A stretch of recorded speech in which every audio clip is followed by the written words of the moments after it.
Vladimir Putin and Xi Jinping have a secret plan for obtaining global control, and it's a plan that'll see it chip away at Western dominance by uniting anti-West forces. At least, that's the message the two leaders want to convey to the world. Each has their own methods. Xi prefers to work in the shadows by building his military and developing stronger ties throughout the world via trade and a seemingly charitable approach. For Putin, displays of force are more important, as demonstrated by his attempted annexation of Ukraine. But that doesn't mean he can't see the value in China's approach. Together, the leaders want to upset the Western-focused geopolitical order. They want control, and they're willing to cooperate to get it. So what is this plan that Putin and Xi have put together to obtain that global control?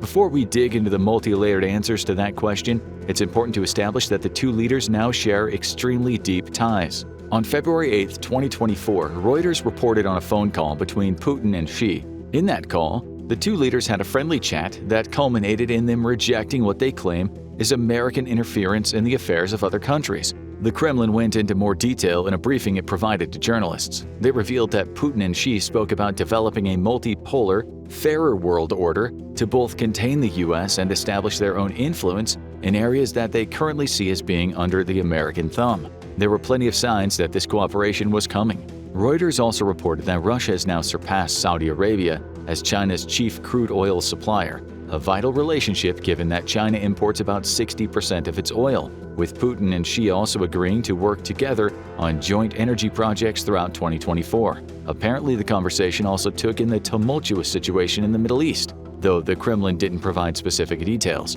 It did say that Putin and Xi see eye to eye on Xi's approach to Taiwan, suggesting that China will have Russia's support if it launches an invasion, all of which paints a rosy picture of cooperation between Xi and Putin. Furthermore, as Reuters also reported on February 8, 2024, the messages coming from the Chinese side are just as friendly. Chinese state media reported on an agreement that they should pursue close strategic coordination to defend both the security and the sovereignty of their countries. The state media also echoed claims that the two should work together to oppose external interference, especially when it comes to their own affairs. Xi was quoted as saying that China and Russia should create new dynamics of cooperation to maintain the stability of each country's supply and industrial chains. Make no mistake about it, we're seeing a powerful alliance forming before our eyes. But in truth, that alliance has existed already for many years. The revealing of such pointed information from this phone call is as much a warning as it is a declaration of friendship.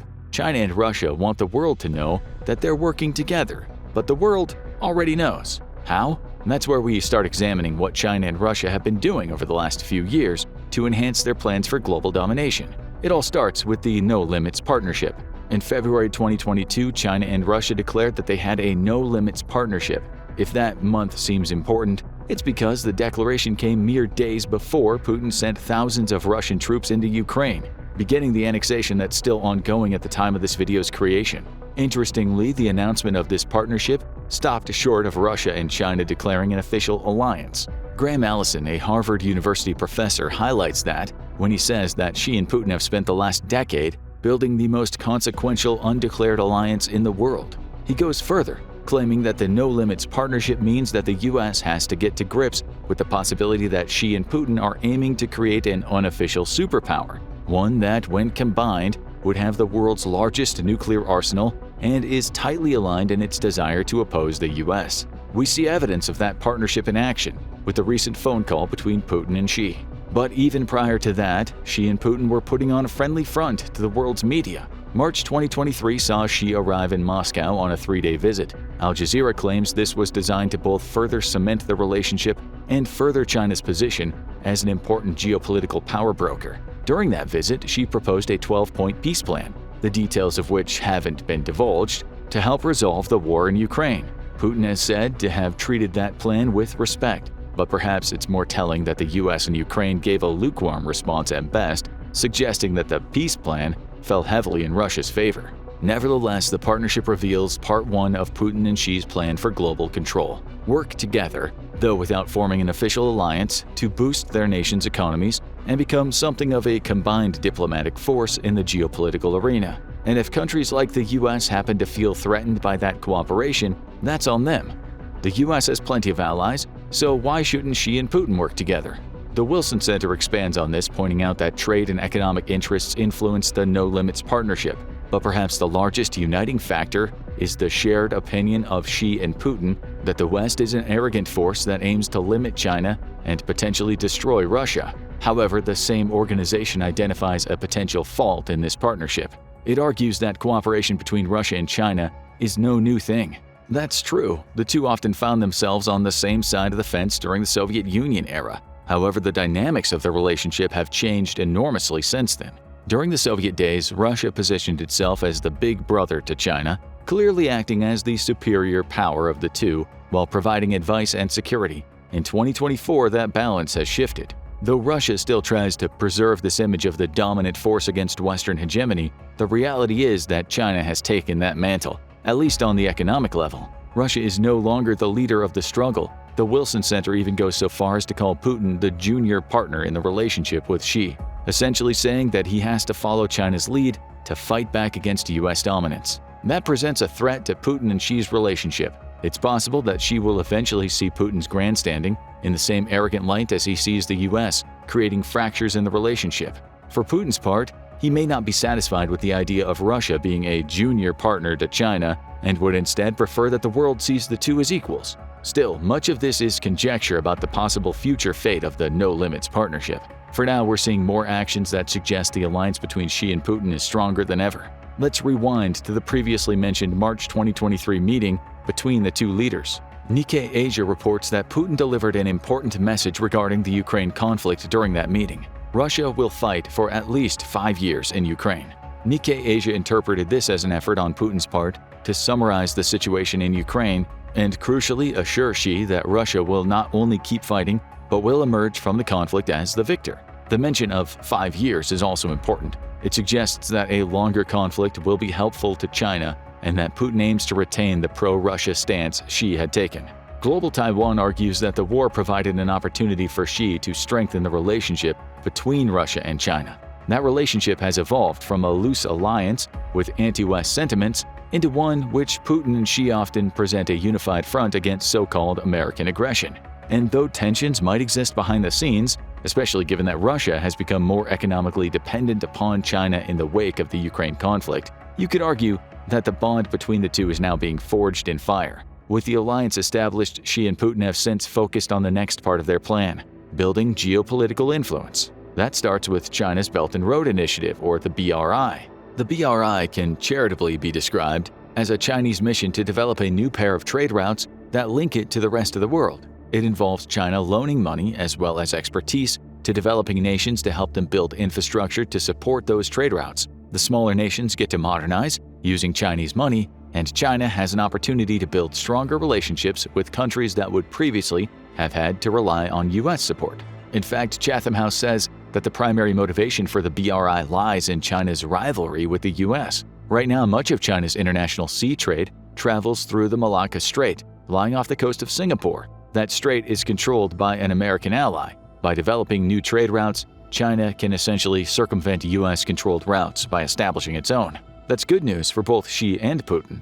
Both have been placed under economic sanctions by the West in the recent past, with Putin still feeling the weight of those sanctions. Through the BRI, China aims to cut the U.S. out of its trade equation, with Xi creating a more secure route for himself, which also benefits Putin by potentially helping him overcome sanctions. But the BRI plan goes deeper than simple infrastructure. Through it, Xi has an opportunity to make the nations involved in the BRI interdependent with China's economy. Remember, the BRI is based on Chinese loans. Every country that takes part has to sign a contract, and it typically does so with terms that are extremely favorable to China. One study conducted in 2021 looked into the terms of more than 100 of the debt financing contracts that China has drawn up for the BRI. Within most of those contracts was a condition that none of the nations that benefit from the BRI could restructure their debt with any member of the Paris Club. This is a loose economic alliance of predominantly Western powers, with a condition demonstrating that China intends to keep its beneficiaries tied into long-term contracts that link their success with China's economy. There's also a second, perhaps more dangerous condition. China retains the right to request payment of its BRI loans at any time. That is massive. The Economic Times reports that China is currently owed $1 trillion in BRI debt, spread across 100 nations. Having the power to demand that instant repayment at any time puts the beneficiaries of those loans in a tough position. After all, they've accepted the loans because they don't have the money to build the infrastructure themselves. That means they definitely don't have the capital on hand to deliver an instant repayment of their loans should China demand it. If China did come calling for its money in such a way, it would have huge leverage over dozens of countries. Perhaps it might allow them to escape their debt, but in return those countries would have to make concessions, ranging from total Chinese control over the infrastructure to potentially allowing Xi to set up military bases on their territory as a form of repayment. It's an extremely cunning plan, and make no mistake, it's a plan that Putin wholeheartedly supports. Russia doesn't have direct involvement in the BRI. It's not providing any money or expertise, but Putin knows that the BRI benefits Moscow, starting with the alternative trade routes it offers and extending into the control it provides Xi, and by virtue of the No Limits partnership, Putin over the participating nations. It's likely for this reason that Putin was a guest at the October 2023 BRI summit, marking the first time he'd visited China since he invaded Ukraine. According to Christoph Nadeau-Pilwang, the director of the Griffith Asia Institute, Putin's invitation to the summit was essentially an outvote to Western powers. None of them were allowed in. Only those who agree with Xi's vision for the future could attend. Xi used the forum to promote a multipolar political spectrum that both Xi and Putin support. For his part, Putin was full of praise for the BRI before the forum. In an interview with China Media Corporation covered by Reuters, he said that the main advantage of the cooperation concept proposed by China is that within the framework of cooperation, no one imposes anything on others. Rather, China is providing opportunities. Herein, we see the Chinese role in the partnership between Xi and Putin. China uses its vast financial resources to curry favor with scores of other nations by helping them to build infrastructure. In the future, both Xi and Putin benefit from those efforts because they can position themselves as cooperative forces that are only trying to build up other countries. And in the worst-case scenario, China can always use the conditions it builds into its loans as leverage against its BRI beneficiaries, benefiting both Xi and Putin in the process. But the BRI isn't the only example of Xi using his financial muscle to further his and Putin's anti-West agendas. There's another, one of which is far more collaborative in nature: BRICS. In 2006, Brazil, Russia, India, and China formed the BRIC Group, a loose alliance of some of the world's most prominent developing countries designed to further the economic and global political agendas of all those involved. In 2010, South Africa joined, creating BRICS, with the 5 nations collectively challenging the power of wealthier nations in the West. Immediately, we see the anti-West sentiment that might pervade the group. Until 2023, BRICS was fairly neutral. Though Russia and China have obvious anti-West agendas, India prefers to strike a balance between East and West, with Brazil and South Africa likewise being mostly neutral, though perhaps with greater leanings toward the US. But 2023 brought with it news of expansion. After fielding interest from over 40 countries that wished to join, the BRICS group announced that 6 nations would become members of the group during its August 2023 summit. That alone wouldn't be especially newsworthy until you see some of the names in that 6-nation list: Iran, Egypt, Argentina, all 3 countries that lean closer to Xi and Putin's anti-West rhetoric than they do toward maintaining the current global setup. Iran in particular is perhaps the foremost anti-West voice in the Middle East, with its inclusion into BRICS possibly setting the group up as being more anti-American than ever before. The other nations to join, including Ethiopia, Saudi Arabia, and the United Arab Emirates, or UAE, may not fully share those anti-West sentiments, but merely becoming a part of BRICS allows them to feed into Xi and Putin's plans, wittingly or otherwise. How? Well, for Xi, the expansion of BRICS was a massive diplomatic victory. Prior to the August 2023 summit, he even received the Order of South Africa, with the summit itself seeing many African heads of state, many of whom are already tied into China via the BRI, watching. For Putin, he not only saw Xi's diplomatic star rising higher, benefiting Moscow in the long run, but now also has opportunities to cause friction in the relationship the US has with BRICS members that are American partners. The inclusion of Iran in particular could see BRICS take on a more anti-West stance than it had previously, benefiting both Xi and Putin in the process. With that stance comes pressure on Brazil and India. Both are friendly with the US, but if they want to maintain a strong voice within BRICS, they may have to make concessions in those friendships to appease Xi and Putin. There's more. BRICS provides Putin with a chance to show that Russia isn't isolated on the global geopolitical scale, Even in the face of massive condemnation for his actions in Ukraine, the larger BRICS becomes, the more he can portray allegiances with other countries in the face of widespread economic sanctions. Welcoming Egypt, one of Russia's strongest bilateral allies, into the fold was also a massive boon. The inclusion of Iran, the UAE, and Saudi Arabia adds to Putin's influence over the global energy sector. As it relates to their combined plans for upsetting global order, the expansion of BRICS both feeds into and showcases Xi and Putin's intentions. Xi continues to set himself up as a peacemaker and a diplomatic force, especially for countries that may feel like they haven't received the level of support from the West that Beijing offers to them. For Putin, the addition of Egypt and Iran creates a stronger anti-West sentiment within BRICS that's ideal for his more aggressive approach. Both Xi and Putin benefit, and it's not a stretch to claim that the two represent the biggest voices in the BRICS economic alliance. Adding to all of this is a talk of a potential new currency. Both Brazil and Russia have raised the possibility of creating a BRICS-specific currency to challenge the strength of the American dollar. Professor Padraig Carmody of Trinity College Dublin says that such a currency is unlikely, at least in fiat form, but the creation of a new currency, perhaps a cryptocurrency for international trade payments made within the group, is a possibility. Again, that would be a way to chip away at Western dominance, potentially weakening the influence of the US dollar on BRICS members, and by extension, any non-members that benefit from the economic alliance. So the plan for global control comes clearer into focus. Through their No Limits partnership, Xi and Putin have created a bond, though unofficial, that has only deepened in the wake of the Ukraine war. China's BRI allows Xi to use his economic power to both countries' benefit through the creation of new trade routes and by allowing him to build leverage over smaller nations that Russia and China may be able to count on should they enter a direct conflict with Western powers. Add BRICS and its expansion into the mix and you have another tool for fostering anti-West sentiment through economic empowerment, allowing Xi and Putin to position themselves as the arbiters of a new world order. But speaking of direct conflict, there's also the military aspect of the partnership.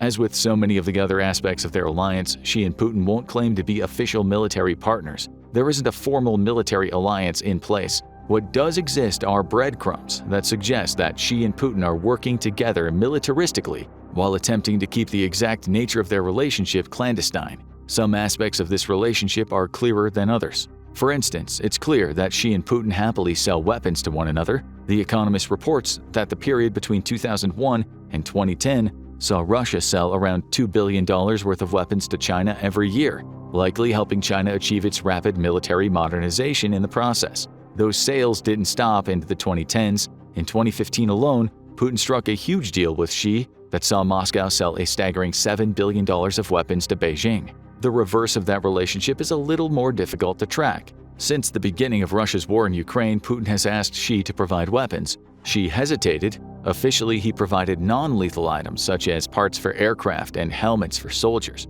But at least to the outside world, it appeared Xi wasn't keen on supplying weapons to Putin. But there are signs that he did, or at the very least, provided components that make Russia's weapons more effective. In April 2023, Reuters reported that Ukrainian forces were finding an increasing number of Chinese components in supposedly Russian-made weapons. For instance, Ukrainian experts claim that Orlan aerial drones used on the battlefield now appear to contain Chinese components. That's strange, given that the systems that power these drones are supposed to be Swiss-made. Similar findings suggest that Chinese components are being found in Russian tanks. China might not be selling or providing weapons directly to Russia, but if these reports are true, they are helping Russia circumvent sanctions by offering components to replace those that would normally come from countries that are refusing to trade with Putin. It's all very secretive. What's less secretive are the joint exercises Putin and Xi arranged in 2023. One of these exercises, reported on by Voice of America in July 2023, saw Russia's Air Force and Navy take part in a Chinese-led exercise close to Japan. A year previous, the two countries had taken part in at least 5 such exercises, all in either the East China Sea or the Sea of Japan. Nobody knows what secrets were shared or what strategies may have been concocted during those training exercises. But if nothing else, they're yet another example of the military cooperation between Xi and Putin that suggests the two are preparing to team up to fight against the West. The alliance between Xi and Putin is often seen as solely economic, but the reality is that it's all about building influence. Through BRICS as well as China's BRI, The two leaders aim to dismantle Western influence in regions that are susceptible to buying into their agenda. And even if Russia's status as the junior partner might cause friction in the future, for now Xi and Putin are united in their efforts to establish shared global control. Now check out why 2024 is the year that North Korea will go to war, or watch this video instead.